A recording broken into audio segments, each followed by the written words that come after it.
আলহামদুলিল্লাহি ওয়াহদা আসসালাতু ওয়াসসালামু আলা মান লা নাবিয়্যা বাদা। আসসালামু আলাইকুম ওয়া রাহমাতুল্লাহি ওয়া বারাকাতুহু। প্রিয় দর্শক, কাছে দূরে দেশ ও বিদেশে যে যেখানে অবস্থান করছেন সকলকে জানাই আমি আমার আন্তরিক সালাম, শুভেচ্ছা, অনেক অনেক অভিনন্দন। প্রিয় দর্শক, আজকের ভিডিওতে যে আমলটা আমি আপনাদের সঙ্গে শেয়ার করব, এই আমলটা যে কেউ করবে আল্লাহ সুবহানাহু ওয়া তাআলা 50 বছরের গুনাহকে আল্লাহ পাক ক্ষমা করে দেবেন। দিনের বেলায় করা গুনাহ, রাতের বেলায় করা গুনাহ, জানা অজানা, প্রকাশ্য অপ্রকাশ্যে সব ধরনের গুনাহসমূহকে আল্লাহ সুবহানাহু ওয়া তাআলা ক্ষমা করে দেবেন। প্রিয় দর্শক, তিরমিজি শরীফের হাদিস, বিশ্বনবী সাল্লাল্লাহু আলাইহি ওয়াসাল্লাম বলেছেন, মুহিয়া আনহু যুনুবু 50 সানাতান, অর্থাৎ 50 বছরের গুনাহসমূহকে আল্লাহ সুবহানাহু ওয়া তাআলা নিমেষে ক্ষমা করে দেবেন। বলুন সুবহানাল্লাহ। প্রিয় দর্শক, এটা কোনো সহজ ব্যাপার নয়।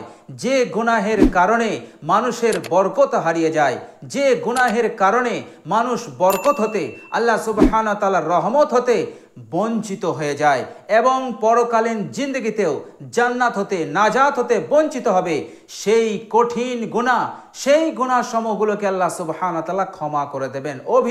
50 বছরের গুনাহ আল্লাহ পাক ক্ষমা করে দেবেন মাত্র একটি আমলের ওসিলাতে। বলুন সুবহানাল্লাহ। প্রিয় দর্শক, এমনিতেই আল্লাহ সুবহানাহু ওয়া তাআলা যখন কোনো বান্দাকে ক্ষমা করতে চান, তখন তিনি এইভাবেই নিমেষে 50 বছরের গুনাহসমূহকে তিনি ক্ষমা করে দিয়ে তাকে নাজাত দান করে দেবেন, তাকে জান্নাত দিয়ে দেবেন। বলুন সুবহানাল্লাহ। প্রিয় দর্শক, বুখারী শরীফের হাদিসে এসেছে যে বিশ্বনবী সাল্লাল্লাহু আলাইহি সাল্লাম সাহাবাদেরকে একটি ঘটনা শুনিয়েছিলেন যে পূর্বে অর্থাৎ বনী ইসরাইলদের মধ্যে এক ব্যক্তি ছিল, সে কোনো দিন নেক আমল করেনি, সে কোনো ভালো কাজ করেনি। এই ব্যক্তির যখন মৃত্যুর সময় আসলো, তখন সে চিন্তা করলো, আমি তো জীবনে কোনো নেক কাজ করিনি, আমি তো জীবনে কোনো আল্লাহ সুবহানাহু ওয়া তাআলার জন্য ভালো কাজ করিনি, সুতরাং আমার মৃত্যু হলে আমাকে জাহান্নামে যেতে হবে, জাহান্নামের আগুনে আমাকে দাও দাও করে জ্বলতে হবে। এই ভয়টা তার হতে লাগলো। সে তখন মৃত্যুর পূর্বে তার সন্তানদেরকে ডেকে বলল, হে আমার সন্তানেরা, আমার যখন মৃত্যু হবে তখন তোমরা আমাকে কবর দেবে না, আমাকে জ্বালিয়ে পুড়িয়ে দেবে, এবং যখন আমি ভস্ম হয়ে যাব, ছাই হয়ে যাব, তখন এই ছাইগুলোকে অর্ধেক সমুদ্রে ছড়িয়ে দেবে, অর্থাৎ ভাসিয়ে দেবে, আর অর্ধেক হাওয়ায় উড়িয়ে দেবে। এই ওসিয়ত করে এই ব্যক্তি মারা গেল। প্রিয় দর্শক, তার সন্তানদের কাছে বিষয়টা আজীব এবং কঠিন মনে হলেও পিতার ওসিয়ত অনুযায়ী তারা তাই করে দিল, অর্থাৎ মৃত্যুর পর তাকে জ্বালিয়ে দিল এবং ছাইগুলোকে একত্রিত করে অর্ধেক ছাই সমুদ্রে ভাসিয়ে দিল আর অর্ধেক ছাই হাওয়ায় উড়িয়ে দিল। বিশ্বনবী সাল্লাল্লাহু আলাইহি সাল্লাম সাহাবাদেরকে এই ঘটনা শোনাচ্ছেন। তিনি বলছেন, এরপর আল্লাহ সুবহানাহু ওয়া তাআলা বললেন, কোন, অর্থাৎ সেই সমস্ত ছাইগুলোকে একত্রিত হওয়ার আদেশ দিলেন। সঙ্গে সঙ্গে এই ছায়ের কণাগুলো যেখানে ছিল সঙ্গে সঙ্গে একত্রিত হলো এবং সমুদ্র থেকেও ছায়ের কণাগুলো একত্রিত হয়ে গেল এবং সঙ্গে সঙ্গে আল্লাহ সুবহানাহু ওয়া তাআলা তাকে জীবিত করলেন। জীবিত করার পর আল্লাহ পাক প্রশ্ন করলেন, ইয়া আব্দি, হে আমার বান্দা, তুমি এমন কাজ কেন করলে? তুমি তোমার সন্তানদেরকে ওসিয়ত কেন করেছিলে যে জ্বালিয়ে দিতে এবং ছাইগুলোকে সমুদ্রে অর্ধেক আর অর্ধেক হাওয়ায় উড়িয়ে দিতে? এমন ওসিয়ত তুমি কেন করলে?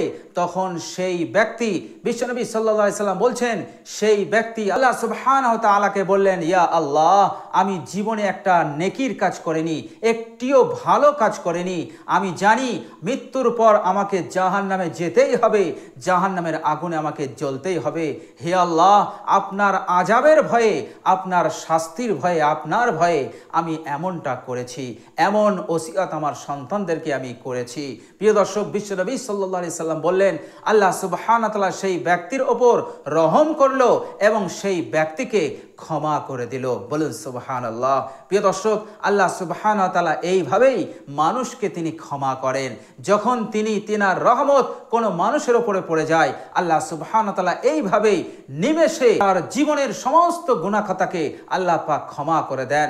এই ব্যক্তি সামান্য আল্লাহ সুবহানাহু ওয়া তাআলার আযাবের ভয় করেছে, আল্লাহ সুবহানাহু ওয়া তাআলাকে ভয় করেছে, আল্লাহ সুবহানাহু ওয়া তাআলা এই আমলে সন্তুষ্ট হয়ে গেলেন, খুশি হয়ে গেলেন, ফলে তার জীবনের সমস্ত গুনাহ খাতাকে তিনি ক্ষমা করে দিলেন এবং সেই ব্যক্তিকে তিনি নাজাত দান করলেন। তো প্রিয় দর্শক, আল্লাহ সুবহানাহু ওয়া তাআলা হচ্ছেন গফুরুর রহিম, তিনি ক্ষমাশীল এবং রহমশীল। তো প্রিয় দর্শক, বিশ্বনবী সাল্লাল্লাহু আলাইহি সাল্লাম বললেন, তোমরা যদি এই আমলটি করো, আল্লাহ সুবহানাহু ওয়া তাআলা মুহিয়া আনহু যুনুবু 50 সানাতান, 50 বছরের গুনাহসমূহকে তিনি ক্ষমা করে দেবেন। প্রিয় দর্শক, আর সেই আমলটা হচ্ছে বিশ্বনবী সাল্লাল্লাহু আলাইহি সাল্লাম বললেন, মান ক্বারাআ কুল্লা ইয়াউমিন মিয়াতা মাররাতিন, যে ব্যক্তি প্রত্যেক দিন 100 বার এই সূরাটি তেলাওয়াত করবে, আর সূরাটি হচ্ছে সূরাতুল ইখলাস, অর্থাৎ কুল হুয়াল্লাহু আহাদ আল্লাহুস সামাদ লাম ইয়ালিদ ওয়া লাম ইউলাদ ওয়া লাম ইয়াকুল লাহু কুফুয়ান আহাদ।